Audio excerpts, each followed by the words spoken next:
Beshies! Welcome back to my channel, and for today's video is gagawa ko ng makeup look ng Snapchat inspired, yung flower, which is ayan nga.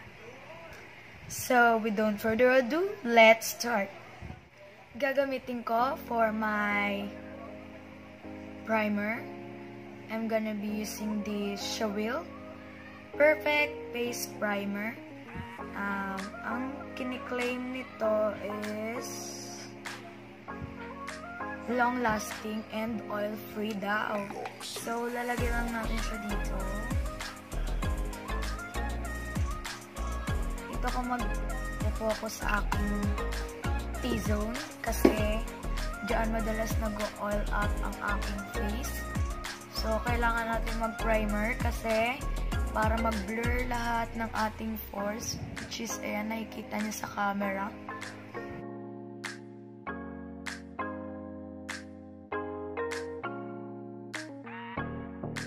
Aantayin lang natin siya mag-set and pupunta na tayo sa ating kilay. Gamitin ko to LA Girl Gel Liner in the shade brown, which is lagi kong ginagamit dito sa ating vlog.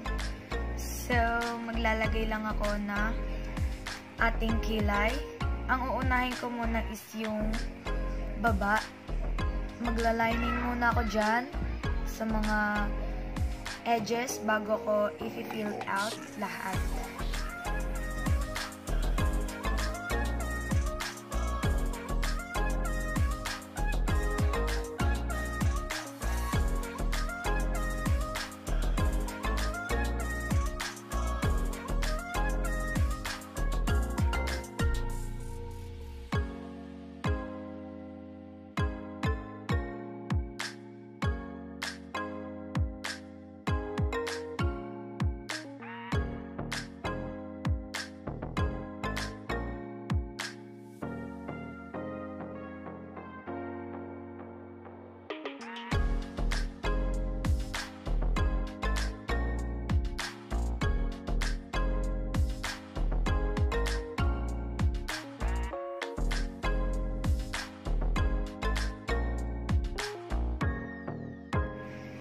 Ayan.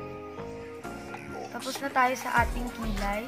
So, mapunta naman tayo sa ating makeup base. At may napansin ako sa ating face primer. Ang lagkit niya, sobra. Kitang-kita naman, diba? Lagkit niya. So, ayan, nakaset na yan. Nakikita niyo pa ba yung aking pores? Di na. So, punta naman tayo sa ating base. For our makeup base, I'm gonna be using this Maybelline Fit Me Matte Plus Poreless. Ang kiniklaim neto is normally to oil. And it mattifies and refine pores, matches natural tone, natural seamless finish. So, parang ano siya, ang coverage nito is medium to full coverage. So, wala naman ako masyadong blemishes sa aking face. So, ang gagamitin ko lang is onting-onti lang. Para magkaroon lang ng konting coverage ang ating face. So, onti lang. Itong Fit Me is walang puff, kaya mahirap talaga. So, sayang talaga yung ibang product na matatapon.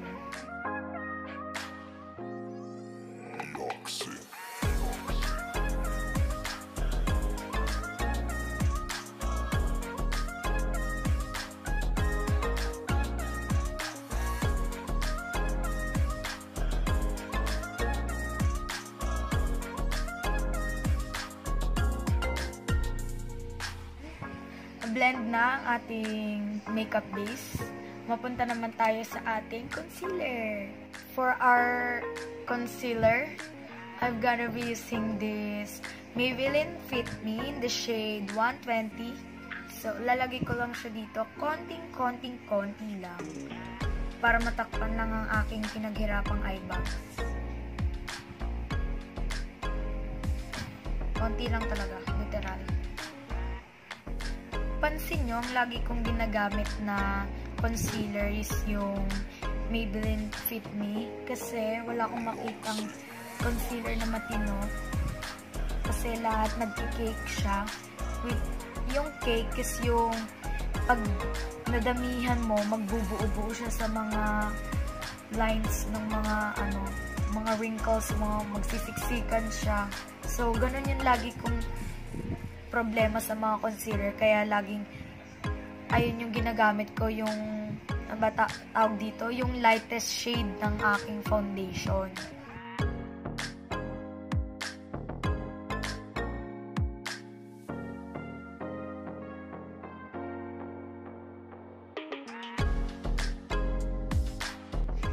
Ayan, sobrang puti niya na.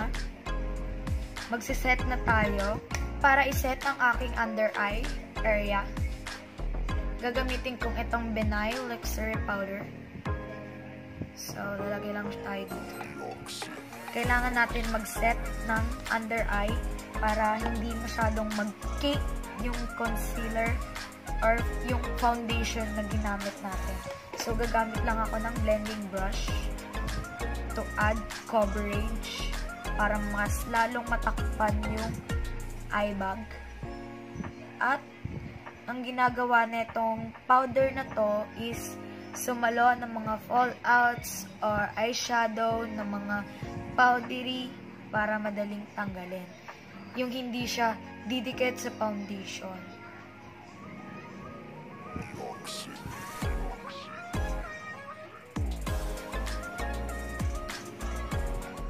For our eye makeup, gagamitin ko itong Beauty Glazed Glitz Glam Eyeshadow Palette. So, ang gagamitin nating shade to warm our crease is itong pink.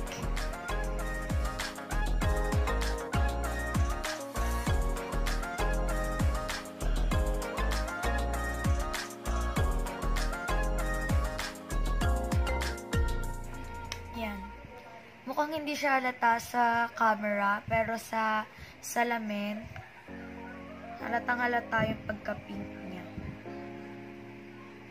For our next eyeshadow, gagamitin ko itong katabi. Ilalagay ko lang siya sa whole part ng ating lids, yung pinaka-crease ng ating lids. Ayan, grabe yung pigment niya. Sobrang pigmented, promise.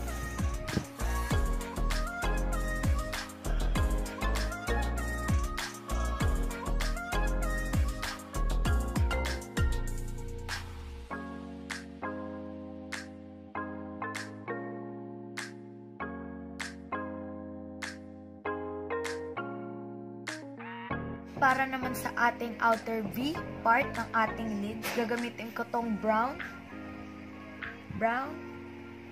Yan. So, gagamit lang ako ng maliit na brush. Ito. Maliit na brush. Lalagay ko lang siya sa pinaka-outer V part. So, swatch ko sa inyo para malaman nyo kung gaano siya ka-pigmented.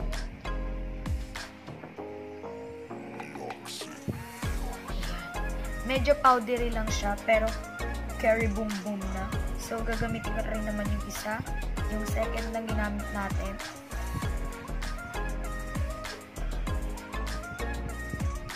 Wow! Oh! Next, yung pinanggamit natin to warm our crease. Oh! Powdery siya, pero may pinaglalaban, besh. Pero marirecommend ko sa inyo to kasi isa, mura, tapos hindi ka na makakapagreklamo sa mga pigment na binibigay niya. Kasi sobrang pakak talaga yung pigmented, pumuputok.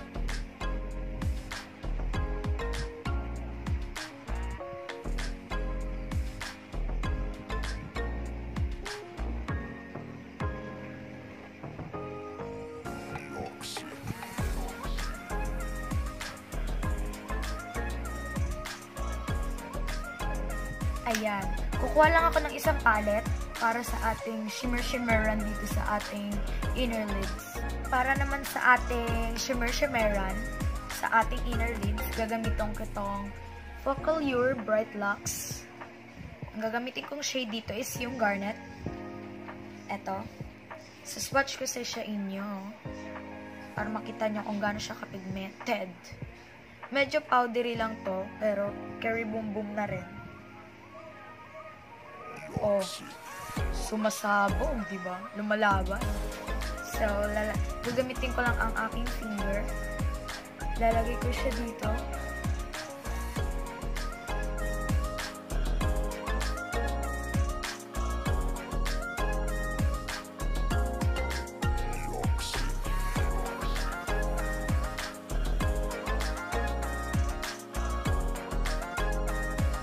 Ayan. So, maglalagay lang ako ng aking falsies and I'll be back. I'm back. So, may falsies na ako. So, kukunin ko lang ito ulit. Yung ating ginamit na palette kanina. Gagamitin natin siya sa ating lower lids. Kukuha lang tayo ng pinaka-dark na ginamit natin kanina, which is eto. Ilalagay ko lang siya sa ating lower lid.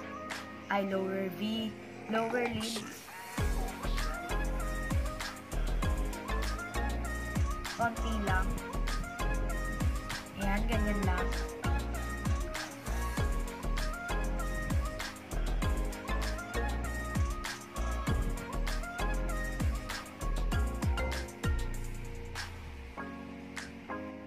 Maglalagay ako ng eyeliner. Ang gagamitin kong eyeliner, BYS 23 Soft White.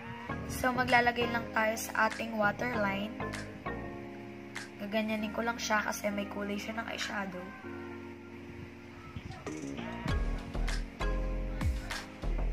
Kailangan natin dito maging fresh yan at medyo maging malaki yung ating mata kasi nga ginagaya natin yung filter ng Snapchat. Yung medyo malaki yung mata, tapos medyo may kinang-kinang ganun.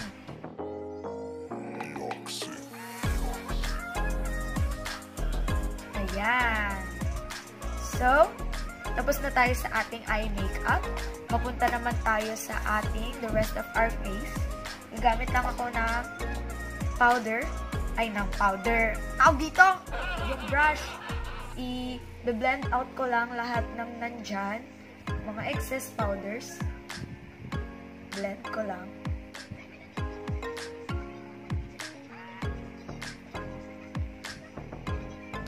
Ayan. Na-blend na natin ang ating powder, sa ating contour. Gagamitin ko yung Vice Cosmetic Aura Contour, the shade Potion. Kailangan natin mag-contour dito sa look na to kasi doon sa filter ng Snapchat, medyo payat tayo dun, diba? At medyo mahaba ang ating mukha. So, ganun rin yung gagawin natin.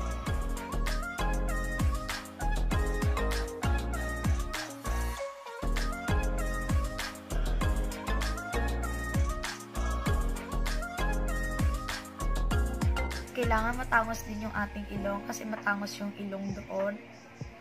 So, maglalagay din tayo dito para hindi hassle na sobrang puti dyan. Para sa ating blush, gagamitin natin yung Shawil Nude Blush. Gagamitin natin doon is yung gitna. Para medyo fresh lang. Diba? Dapat fresh lang tayo katulad nung binibigay ng Snapchat na fresh all day. Kahit na medyo haggard ka doon. Tapos pag ginamit mo yung filter na Diyosa, mukha kang bagong gising lang. Para sa ating highlighter, gagamitin ko ang Vice Aura Glow in the shade Splendid. So, maglalagay tayo na ito dito para may glow tayo nun. Para medyo may kintab sa camera.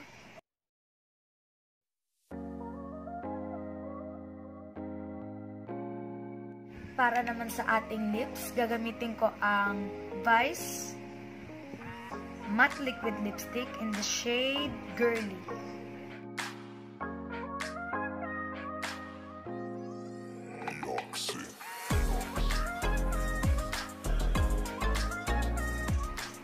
Ayan. Tapos na tayo sa ating look.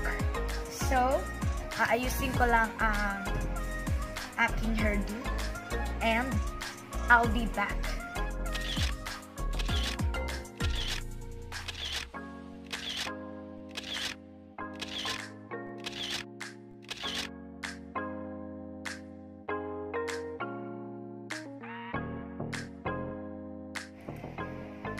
Don't forget to give a thumbs up this video. Don't forget to subscribe and hit like. Don't forget to click the notification bell para updated ka sa mga latest video ko. Bye!